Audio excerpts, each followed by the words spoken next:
Joining me is the great Brian Kilmeade, co-host of Fox and Friends, host of One Nation with Brian Kilmeade and the Brian Kilmeade Radio Show, and author of the excellent book, The President and the Freedom Fighter. Welcome, Brian. Thank you very much. Thanks for having me on, Larry.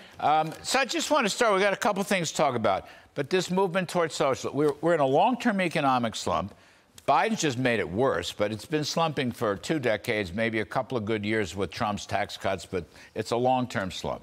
People are getting hurt, typical families are getting hurt, and people believe we are heading towards socialism.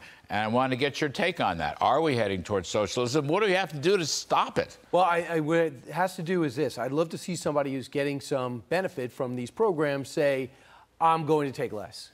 So, for example, Social Security needs to be subsidized. Obamacare needs to be subsidized. Unemployment is supposed to come out of your paycheck. But look and say, OK, I think we should cut spending. But if it's going to affect your family, if it's going to affect your subsidy, are you willing to say, yeah, I'll walk away from that? You know, there's a reason they keep insulin down to a certain price. It makes it more affordable. Somebody's got to take less or make less in order for that number to be down. I've cut insulin to $2,000 or whatever minimum it's going to be. Someone's got to pay that money because the people who make insulin got to get paid. So nothing's free, whether it's college aid or something else. If it's easy to say I'm against socialism, I would just like to know, what are you willing to sacrifice on your side and not get paid? And Larry, the belief is that no politician is going to get elected if you say Social Security is not going to work, Medicare needs to be reevaluated, that Rick Scott gave everybody an aneurysm when he put that, ham-handedly perhaps, in his recommendation for what happens if Republicans get the Senate. Well, that one got away from him, although I don't think he really meant what he said he meant or what people said he meant. Correction him. But you know what? There's always this thing going back many years ago. Democrats want to give everybody something by spending more. Republicans ought to adopt the view that they're going to give everybody something by cutting their taxes.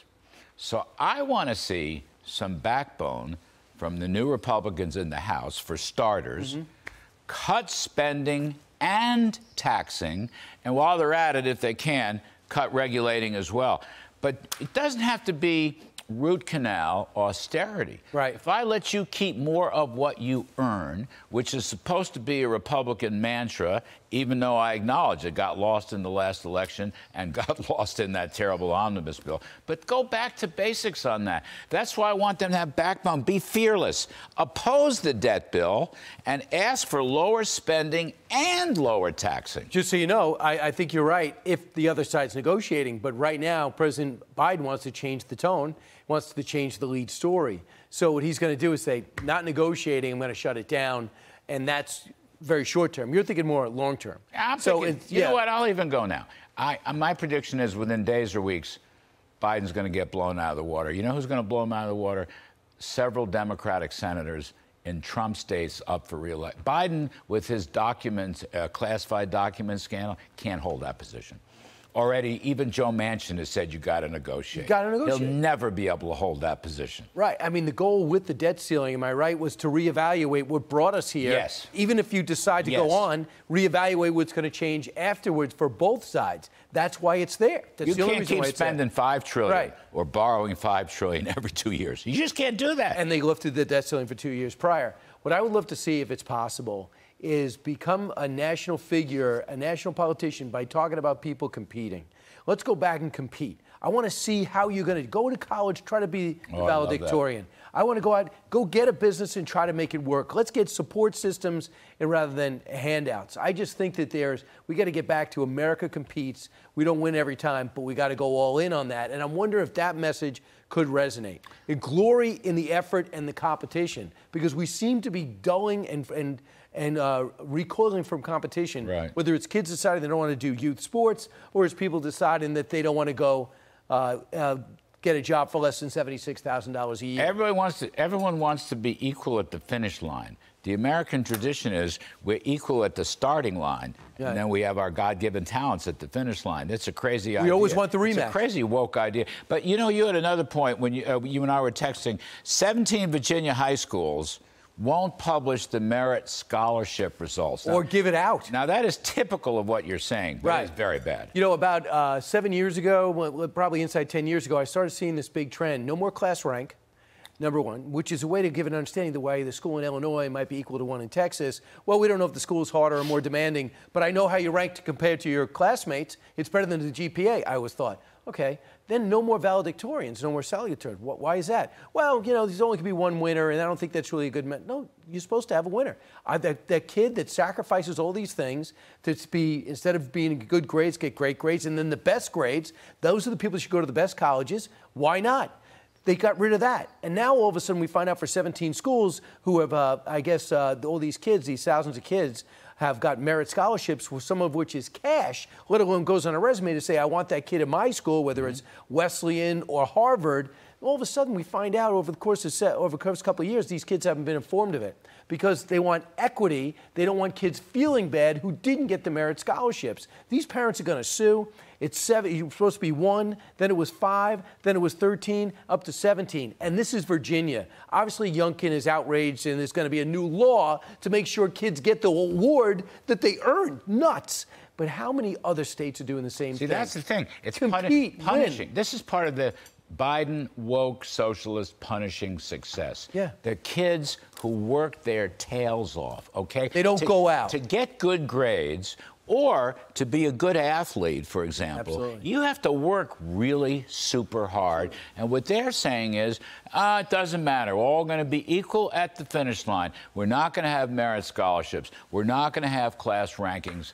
I mean, that's just terrible. That destroys the fabric of the country. And game plan it out. That's what happens. You know, you're not going to get a Steve Jobs in his garage desperately trying to get Hewlett Packard's attention because he thinks he's got some new technology, because he's got that drive to be successful. You're not going to have that anymore if we don't start rewarding it and recognizing it. And instead, you got a rounding off of people saying, well, why should I be the best? Yeah. My teachers don't talk about it. I don't get ranked. And now I can't get the award. Yeah. Now I can't get the scholarship. The hell with it. And I hate to tell you, but in Thomas Jefferson School, it's 66% Asian. So a lot of people are upset the Asian community seems to be doing so well. They're outworking you. That's what's happening. And those are the ones who brought the affirmative action suit that are making Ivy Leaguers reevaluate affirmative action overall. It's discrimination against the Asian community because they're disciplined, they have drive, they've built in their families, and they demand excellence of their kids for the most part. They should be rewarded,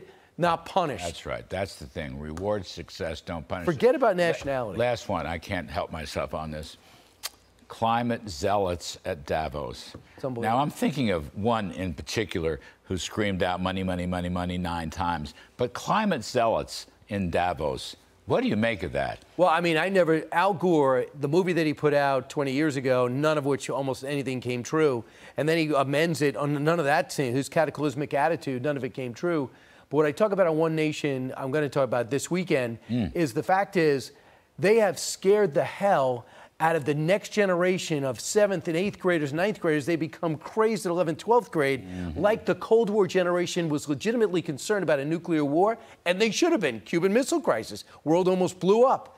Now all of a sudden they're making up scenarios where if these kids don't take action, the world will end, and they're convinced of it. They've radicalized generations, and now I see at Davos they have young green people over there, so they're actually generating another group of leaders to replace Gore and Kerry. You know, they've done so much damage to these past generations. First of all, Gore made 5 fortunes on his phony numbers and predictions. I mean, the guy. I heard he's worth $300 million. Yeah. Second of all, it's funny, William Bennett was on our show, our town hall show last night, and said, big government socialism is a big threat. But he said the even bigger threat is that the next younger generation believes in socialism. Right. And that's what you're saying about climate change. And we have to stand up. I mean, really, we have to stand up. And I don't mean just be Republicans. We just have to stand up and put some facts into these arguments and a little bit of history and fight back on this. We have to be fearless. I really believe that. I mean, you went back Don't give up. And you reminded me that Adam Smith, who was 1776, around with the founding fathers, they fed off each other about capitalism. We just have to learn to compete as a country. And I hate to say it, you have to tell kids, you have to tell young men and young women, Go out, give it everything. You're not going to win every time, but there's glory in the effort. Right, you'll be rewarded. Eventually. Right. So you lose this one, Right. you learn, you grow. Some kids peak in high school, some people after school. But the thing is, the only way you're going to have success or feel rewarded or have that so-called elusive happiness is giving it your all in whatever you do. You know, and that's all. You know, that I gives knew you Adam. integrity. I knew Adam Smith. You're not that old. 1776. He told me this directly. Really? And he completely agrees with you. Right. He completely agrees. Because with he you. agrees with you. Well, you know, through That's osmosis, through discussion. Well, see, that's what the thing is. That's why your show's successful. You don't say, this is what I think today about what's in the news. You have perspective and put it in perspective. There's a little history here. Thank you for that. So this way you can right it. the ship. There's a little history about how we're going to pull out of this economic malaise, but that's for another segment. True leader would help. Brian Kilmeade, the best. And speaking of his Saturday show, you can catch Brian One Nation, Saturdays, 8 p.m. Eastern on Fox News. And I think the Giants have a shot against Philadelphia. More than a shot. I really do. Oh, good. Just Glad a quick note, Greg Norman joins me about his new TV deal, and Tiger Woods calling him out, saying he's got to step aside if you want to merge with the PGA. So that'll be good. I like Greg Norman, but I didn't like this Saudi Arabian golf tour thing. Or maybe I'll be convinced. I don't know. Anyway, let us move on. Brian Kilmeade, thank you for helping us.